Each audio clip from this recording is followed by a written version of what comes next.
harimo inyungu ku muryango wawe, ku bana bawe, cyane igicaniro cyo mu rugo rwawe, cyane igicaniro cy'abana bawe. Uko bwije ririmba, soma ijambo ry'Imana, atura amajambo y'Imana ku buzima bw'abana bawe. Mu by'ukuri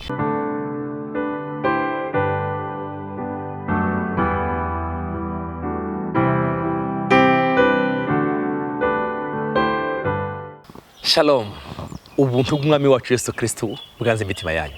Turabaye ikaze mu kiganiro cy'ijambo ry'Imana mushikirizwa na CANAAN TV. Muri kumwe na Evangeliste Patrick Ndayishimiye. Turabakunda, turabasengera, turifuza ko mukomeza gukurikirana ibiganiro byacu. Yesu abahezagire. Dusenge. Turagushimiye. Ijambo ryawe ni imbuto itabora. Amen. Ijambo ryawe Mwami ni imbuto itabora, rigiye kubibwa mu mitima y'abizera. Urivomere, twebwe turabiba nawe ukavomera. Ngwino uvomere rino jambo mu izina rya Yesu umukiza wacu. Amen. Kuno kwezi kw'icumi maze iminsi mvuga nigisha hejuru yo gusana igicaniro no gusenya ibicaniro zarubatswe bitari byo bya negative ku buzima bwacu mu miryango yacu. Uyu munsi kino gitondo kiza cy'umugisha ngiye kubwira inyungu dukura mu gicaniro. Hariko inyungu dukura ku gicaniro. Haleluya. Inyungu, mbega ni inyungu nyabaki dukura ku gicaniro.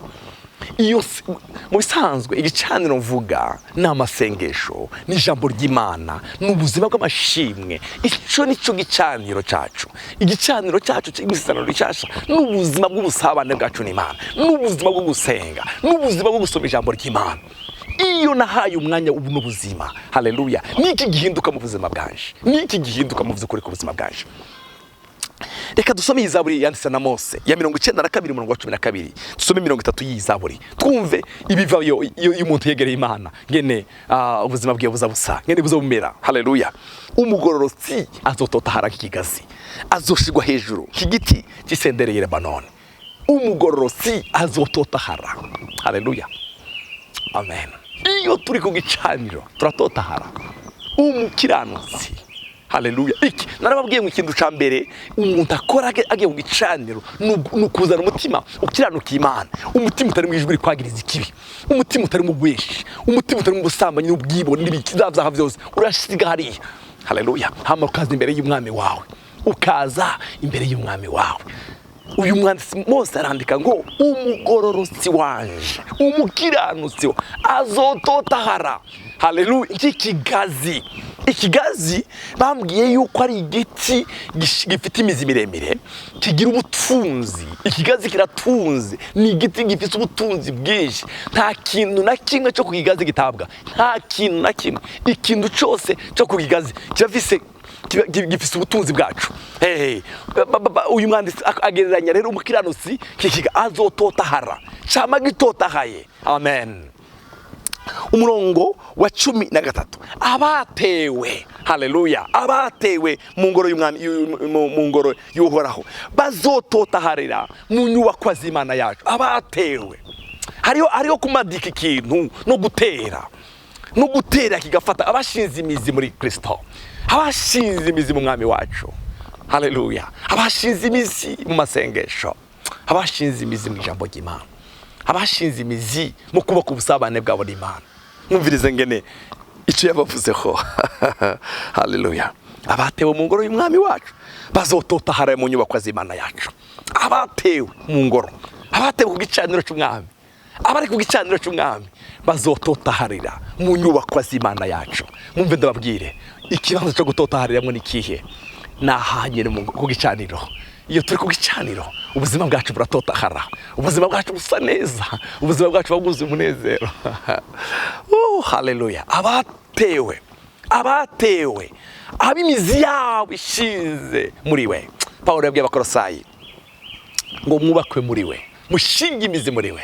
Abatewe imizi, abashinze imizi ku gicaniro bazokoma totahaye, bazototaharira mu nyubako z'Imana yacu, bazototahara mu nyubako z'Imana yacu. Umva umurongo wa 14. No mu busaza bwabo no mu butama bazobaca, no mu butama bazobacama, bazogira inkomezi nyinshi. Haleluya. Ni toto. Amen.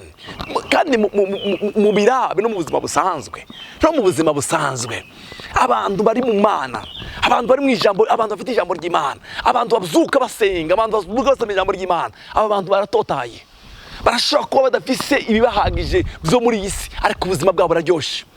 Ubuzima bwabo buraryo, burimo umunezero. Hari abafise byose, bararana bafite amaganya, bararira. Akaba n'abandi kubera ahantu batewe, ahantu bari bamana umunezero. Haleluya, bamana amashimwe.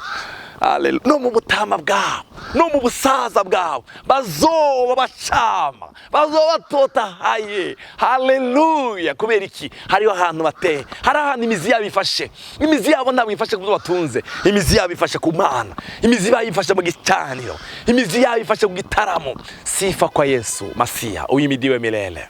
Oh, haleluya. Ndabifurije gutegwa mu Mana. Abatewe mu ngoro y'Umwami bazototahara mu nyubako z'Imana yacu. Abatewe mu ngoro y'Umwami, abatewe ku gicaniro, haleluya, abatinda ku gicaniro, aho ubuzima bwabo babushyize ku gicaniro cy'Umwami, bazototahara mu nyubako z'Imana yacu. No mu busaza bazaba bacama, bazogira inkomezi nyinshi n'itoto. Amen, amen. Bazogira inkomezi nyinshi n'itoto. Amen, amen. Mureke babwire Zaburi ya 43:4 haravuga ijambo nkunda cyane rivuga ngo maze nzoja ku gicaniro cy'Imana, maze nzoja zozindukira ku gicaniro cy'Umwami, zogorobereza ku gicaniro cy'Umwami. Haleluya.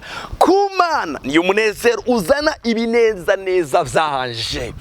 Ku Mana niyo nkuru umunezero wanje. Ku Mana niyo nkuru ibishimo byanje.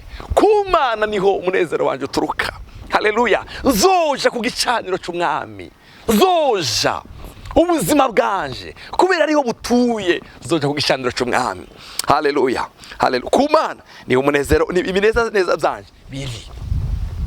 Amen. Haleluya, haleluya. Mureke mbabwire, iyo twatinze ku gicaniro, Dawudi yavuze ijambo ryiza. Umwami Mose yanditse ijambo ryiza, yavuze ngo no mu busaza bazoba bacama, bazogira itoto, bazogira inkomezi n'itoto. Umviriza, mureke mbabwire inyungu tudukura ku gicaniro. Iyo twatuye ku gicaniro, n'imiryango yacu yamana umunezero, imiryango yacu. Haleluya. Twamana umunezero. Ntabwo umunezero wacu ushingira ku byo dufise, ushingira aho dushinze imizi. Haleluya. No umunezero, umunezero urugo guba guzuye umunezero. Reka mbasomere ijambo rimwe ryanditse mu gitabo cya Filimoni. Mwumvirize uyu muryango ngene wari umeze. Bari barubasika icaniro cyabo. Some ku murongo igice cya mbere umurongo wa 4. Shima Imana yanje ubudasiba ngoza mu karuko nsenze, kuko numvise urukundo rwawe no kwizera Umwami Yesu kwawe uko wereka bera. Umurongo w'indwi, kuko urukundo rwawe rwanteye umunezero mwinshi rurandemesha, kandi imitima yabera warayiruhuye mwene data. Amen. Iyo dushinze imizi ku gicaniro, n'abandi baza baruhuka ku bwacu. Hari abantu ngo bagenda kwa Filimoni ngo bahashika bakaruhukira. Amakuru yabo ngo aragendagara kwa Paulo aramubwira ngo mukundwa, ndagusengera, nahisemo kuza ngusengera iminsi yose. Umurongo wa 4. Shima Imana yanje ubudasiba ngoza mu karuko nsenze, kuko numvise urukundo rwawe no kwizera Umwami Yesu kwawe uko wereka bera bose. Ndagusenga kubera iki? Hari abantu bakeza bahurukira ku gicaniro cy'inzu ya Filimoni, mu gicaniro cy'inzu yawe. Hari azagira abandi bantu barukira. Umuntu naza mu rugo rwawe arushe, nuhura n'umuntu aremerewe, gerageza umubwire inkuru nziza, gerageza umubwire inkuru nziza y'Umwami wacu Yesu Kristo. Haleluya. Gerageza uruhura imitima yabera muvandimwe. Haleluya. Abatewe mu ngoro y'Umwami, abatewe ku gicaniro cy'Umwami, bazototahara mu nyubako z'Imana yacu. Oh, haleluya. Harimo inyungu ku muryango wawe, ku bana bawe, cyane igicaniro cyo mu rugo rwawe, cyane igicaniro cy'abana bawe. Uko bwije ririmba, soma ijambo ry'Imana, atura amajambo y'Imana ku buzima bw'abana bawe. Mu by'ukuri hazo kubera mu umugisha utangaje. Ikindi nyungu dukura mu gicaniro, twamana umunezero. Yabivuze ngo ku gicaniro cyawe niho dukura umunezero. Umunezero wacu ntabwo ushingiye ku bindi, ushingiye ku Mwami twamenye. Paulo yabwiye Filipi ngo umunezero mu Mwami imisi yose yo kubaho kwa nongeye kuvuga umunezero. Ubugwaneza bwanyu bumwe n'abantu bose. umunezero. Urakeneye umunezero, gira igicaniro, rema igicaniro, shinga igicaniro, shinga imizi muri mwami. Urakeneye ko wamunezerewe. Bene data, hari ingwara nyinshi zaje kubera ama-stress, kubera ibibazo, kubera kwiyumvira cyane. Umva, gwanira umunezero wawe, gwanira umunezero wawe. Umunezero n'umutukiza ariko Salomo yavuze. Umunezero wawe, gwanira umunezero wawe. Haleluya. Ku gicaniro twakura amavuta. Amavuta, haleluya. Amavuta azava ku gicaniro. Onction, haleluya, azava ku gicaniro. Imana ishimwe, ku gicaniro niho uzadukura amavuta.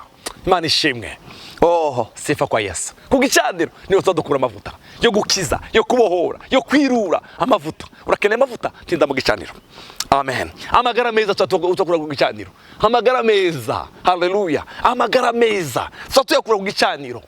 Sale bon de la glory, haleluya. Amagara meza n'umugabane wacu. Amagara meza, ikiganza cyiza. Mu gicaniro haba ikiganza cyiza cy'Imana, haba ikiganza cyiza cy'Imana. Haleluya. Abari ku gicaniro bazamenya amabanga y'Imana, bazamenya amabanga y'Imana. Ndakwifurije gushinga imizi ku gicaniro.